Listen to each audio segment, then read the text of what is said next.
بإسلامي وإيماني أضاء الكون وزمن بإسلامي وإيماني أضاء الكون وزمن.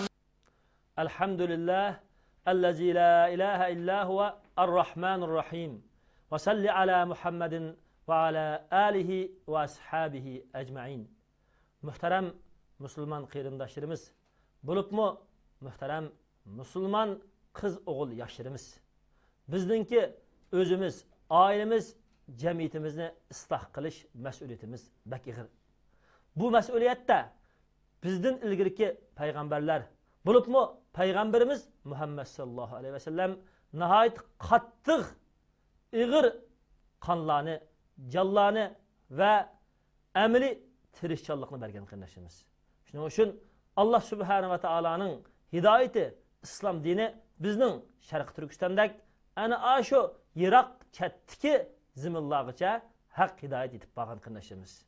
Mana bu haq hidayetning bizning ziminimiz Şarkı Türkistangacha kelişi addilacha bizi qaldırılgan miras bo'lmasdan, balki bizga yetgan Allah Subhanahu ve Taala'nın nurluq haqiqatlari kardeşimiz. Mushu nurluq haqiqatlarni biz qadrlaymiz deydigan bo'lsak, biz eng ulug'vor yetakchimiz Muhammed sallallahu aleyhi ve sellemni ulug' qilish bilan o'z mas'uliyatimizni tunib, biz o'zimiz, oilamiz, jamiyatimizni isloh qilishga nihoyat amroq, hirismand bo'lishga tirishchanlik qilgan vaqtimizda andin Allah Subhanahu ve Taala bizning mujtamiyatimizga nurg'unligan, biz o'ylab bakmagan yaxshi natijani berishga Allah iyi bo'ldi. Peygamber sallallahu aleyhi ve sellem Allah Subhanahu ve Taala'nın diniga da'vat qilishda, xalqi jamiyatini isloh qilishda eng yuqori irodalik ham bek kuyimjon, bek hirismand bo'lgan. Xalqlarining şu zamanda yaşayotgan jamiyatining ve ummatining baxti uchun, hidayet uchun nihoyat bek ish kuydigan, bek ich pishadigan, bek ularning hidayet tepishiga amroq bo'lgan. Kishilarning haq hidayetdan ezib ketishiga, zolim kafirlar, her türlü yalgan ilahlar aynı vaqtdagi insonlarni o'ziga qul qilib olgan fir'avnlarga qarshi tavhid aqidasi ve haq hidayette çın turuşqa, haq hidayetga qaytishqa Muhammed sallallahu aleyhi ve sellem nihayet qattiq emli kurash qilgan ve shundaqla xalqining ezib ketishidan nihayet qattiq ansirgan qarindoshlarimiz. Shuning uchun Allah Subhanahu ve Taala Qur'oni Karimda astagfirullah ve ma aktharun nasi walau harasta bimu'minin Sure Yusuf 103. ayet. İnsanların köpüncüsü sen ularga, ularning hidayet tepişiga amraq bolsaң mı, ular iman etmişler emas deb Allah Subhanahu ve Taala Muhammed sallallahu aleyhi ve sellemge, Muhammed sallallahu aleyhi ve sellemninki şu vaqtdagi xalqlar, ummatlarning, şu vaqtdagi qavmining hidayet tepişiga bek amraq bo'lganligini bilib, Allah Subhanahu ve Taala Muhammed sallallahu aleyhi ve sellemge ularning köpüncüsünün iman etmayotganligini bildirgan hem Muhammed sallallahu aleyhi ve sellemninki xalqini imanға shunchalik qattiq da'vat qilganligi, ularni isloh qilishga shunchalik qattiq tirishganlik qilganligini Allah Subhanahu ve Taala qabul qilgan qardoshimiz. Allah Subhanahu ve Taala Qur'oni Karimda yana bunday deydi: "Fala'allaka baqi'un nafsaka ala atharihim illam yu'minu bihadal hadis asafa." Sure Kahf 6. ayet. Ey Muhammed aleyhisselam, sen öz nefsini, özünü ularının iman etmay ketkenligiga, ularının arkasından qarab, işin pişqanligidan özünü tügeştirib atmoqchi mı? Eğer ular bu Allah Subhanahu ve Taala nazdidan tushilgan Qur'oni Karimga iman etmasa, ularning iman etmaganligiga hasar chekib deb Allah Subhanahu ve Taala Muhammed sallallahu aleyhi ve sellemga, Muhammed sallallahu aleyhi ve sellemninki xalqi, ummatining, qavmining hidayetga erishishga shunchalik amroq bo'lib, o'zini tugashtirib atgan darajada amroq bo'lganligini Allah qabul qilgan va shunaqla Muhammed sallallahu aleyhi ve sellemga tasalli berib qilgan mush xizmatiningki Allah'ның aldida qabul bo'lganligini, mana shundaq amroq bo'lish bir payg'ambarning ishi ekanligini va shundaqla qancha payg'ambar amroq bo'lsa-mu, payg'ambar qildig'ini amroq bo'lish, ammo xalqi yoki insonlar o hidoyatni qabul qilib unmasa, uning jazosini Alloh taolo berdiganligini mush oyat orqali Muhammad sallallohu bildirgan qilishimiz.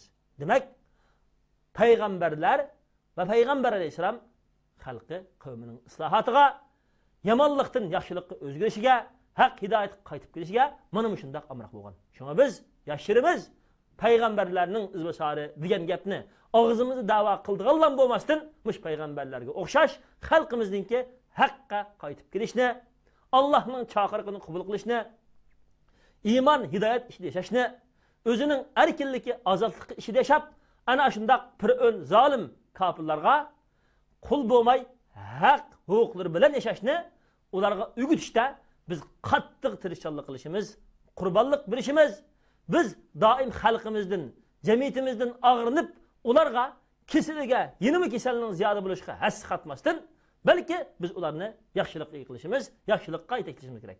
Qardoshlarimiz, o'ylab boqayli, bir jamiyatga, u jamiyatda kasal bor ekan deb doktor bersa, doktormi shunga o'xshab kasal bo'lsa, u doktormi kasalni davolamay, o'zining kasalini ular bilan birga qatib avutsa, u vaqtda doktormi kasal, kasallarmi kasal bo'lib, har ikkisi davolashga muhtoj bo'lsa, bu jamiyatni isloh qilish ig'ir mushkul ish qilishimiz. Shuning uchun yosh qarindoshlarimiz, biz bu jamiyatni isloh qiladigan doktorga o'xshaymiz. Unda bo'lgan vaqtda biz shu jamiyatning islohotchilari bo'lgan ekanmiz, jamiyatga yaxshi da'vatni bera oladigan, o'zimiz qanchalik qiynalsaqmi, o'zimiz qanchalik jafo tortsaqmi, jamiyatningki tuzilishi uchun ularga islohot elib berishda qurbonlik berib, o'zimizningki ularga kuyinib yaxshi davolash xizmatini elib borganligimizni bildiradigan, ularni ishonchiga qiladigan samimiy ixlosman ilg'or yashagan bo'lishga tirishchilik qilish bizning mas'uliyatimiz qilishimiz. Shuning uchun Alloh subhanahu va taolo yana bir oyatda aytadi: "Fazakkir innama anta muzakkirun lasta alayhim bimusaytir." Sura G'oshiya 21-22. Mana bu oyat bizga bildirdiki, da'vatchilar, islohotchilar, jamiyatni isloh qiladigan, jamiyatni o'zgartiradigan har qanday bir xizmatchilar qat'iy xalq va jamiyat qarta o'zgartirish, islohot qilib berishga bak amroq bo'lish mas'uliyatimiz bor. Lekin buning qabul qilinish yoki natija erishmaslik, xalqlar bunga ovoz qo'shmaslik ishida xalq o'zining erkinligi ishida yashaydi. Ular Alloh subhanahu va taoloning hidoyatini, o'zining dunyo oxiratlik baxti, erkinligini qabul qilib, haq qaysa dunyodami, oxiratdan baxt kelishidi. Bo'lmasa bu dunyoda o'ziga xorliqni, oxiratda Allohning hisobini o'ziga vojib qilganimiz. Shuning uchun Alloh subhanahu va taolo bizga shunday deydiki, fazakkir, ya'ni sen barliq da'vatchilar eslatgin. Sen ularni eslatguchi. Sen ular ustiga diktator o'zicha emas deb Alloh subhanahu va taolo payg'ambar sallallohu alayhi va sallamni mana bu oyatda har bir xizmatingda ularni isloh qilishda, haq chaqirishda bak amroq bo'l. Ammo buningdan sen qilgan da'vatdan yaxshi natija kelib, ular haqni qabul qilsa, tixim yaxshi. Agar qabul qilmasa, sen ularga diktatorcha emas deb Alloh subhanahu va taolo Muhammad sallallohu alayhi vasallamga mana bu oyat orqali har qanday bir Muhammad alayhisalomning izbosarlari bo'lgan barliq islohotchilarni haqqa chaqirishda mas'uliyatini ado qiladigan bo'lishni, boshqalarning haqni qabul qilgan, qabul qilmaganlik taraflari bilan hisoblashmay, balki ularga haqni to'g'risida yetkazmaganlikka bak ahamiyat berish lozimligini alohida ag'amdirgan qilishimiz. Yine payg'ambar sallallohu alayhi vasallam bunday degan: "Masali, mening masalim va masalukum, sizlarning masalanglar bir odamga o'xshash. U odam o't qoladi. Ondan har turli o'tqa tushadigan parvonlar, o'tqa tushadigan har turli hasharotlar shu qolgan o'tqa tushki boshladi. O kishi, ya'ni o't qolgan kishi parvonlarni o'tdan qo'rib, o'tqa tushishdan to'sib qoldi. Shuning bilan o'xshashki, men sizlarning belbig'inglar bilan sizlarning o'tqa tushishinglardan to'sab turataman.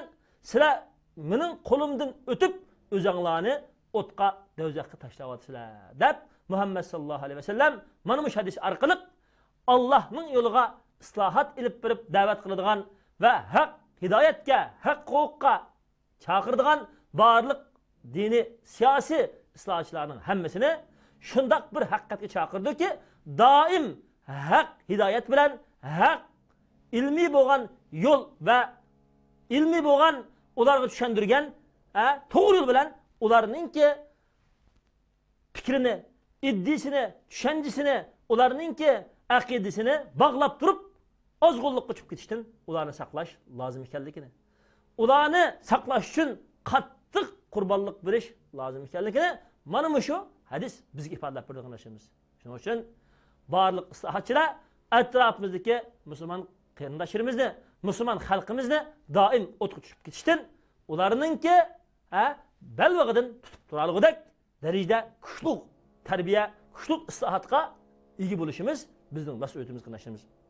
Hamshaqlar payg'ambar sallallohu alayhi vasallam bizga mana shu yuqorqi barliq da'vatlari, tarbiyalari, islohotlarida o'ziningki eng hirisman, eng kuyimjon amaliyati orqali o'z xalqi, musulmon ummati va o'zining barliq ummatini Allohning azobiga, do'zaxga tushib qilishdan, bu dunyoda har turli yolg'on ilohlar, but, haykal, har turli shirk aqidalarga cho'qinishdan va har turli dunyo insonlarga o'ziningki tajovuzchilik, zo'miganligini tanlatgan fir'aun, zolim kofirlar, zolim bo'lgan tajovuzlarga, zolim bo'lgan fir'aunlarga qarshi o'zining erkinligini, o'zining insoniyligini, o'zining Allohga bo'lgan qul ekanligini turish mas'uliyati payg'ambarga, Alloh avatgan payg'ambarga ayshish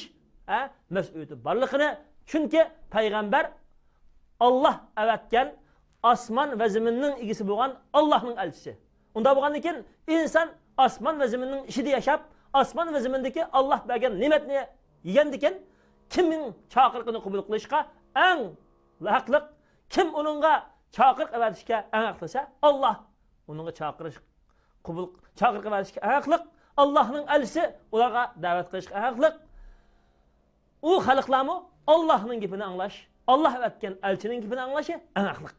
Shuning uchun Sharq Turkiston zemini Allah bizga bergan zemin.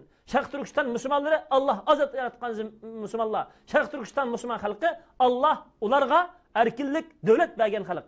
Shuning uchun biz mush xalqlarningki Allohga haqiqiy qul bo'lishi, payg'ambar alayhisolatu vasallamga haqiqiy agishi, o'zining erkin bo'lgan islom davlatini, islom jamiyatini qurib chiqishi, o'zining erkin bo'lgan huquqlarini ijro qilishi uchun ularni biz haqiqiy kuyinib turib isloh qilishga ahamiyat berish barliq yetakchilarimiz, barliq mas'ullarimiz bo'libmi